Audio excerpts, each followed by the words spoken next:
Hey yo, hammaga salom do'stlar, sizlar bilan Rating kanali. Bugungi videomizda for rating rejimida top 5 ta taktikani ko'rib chiqamiz. Videoni boshlashimizdan oldin videoga like bosib, kanalga obuna bo'lib qo'yishni tavsiya etgan bo'lardim. Unda biz videoni boshladik.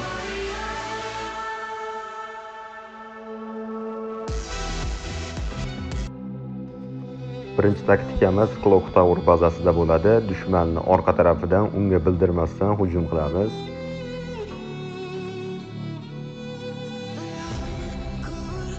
Biz dushmanning orqasidan hujum qilishimiz kerak edi. Dushman o'zi keldi. Endi buni o'ldiramiz.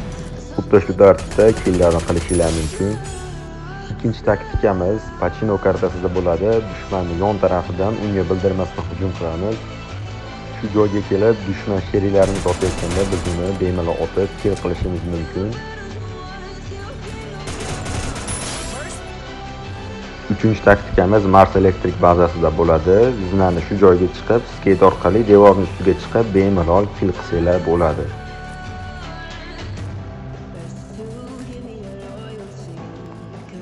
Ko'rishingiz mumkin, bu yerga chiqib olib bemalol killlarni qilsanglar bo'laveradi.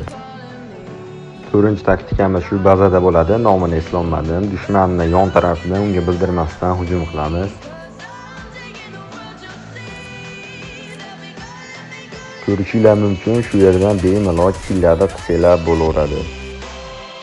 Beshinchi taktikamiz Pachino kartasida bo'ladi. Ikkinchi qismi dushman yon tarafidan unga bildirmasdan hujum qilamiz. Ko'rib turibsizlar, shu yerdan dushman kutib oldi, unga urg'un berdik va kill qildik. Shu yerdan bemalol killarni qilib, rankinglar ko'tarsanglar bo'laveradi.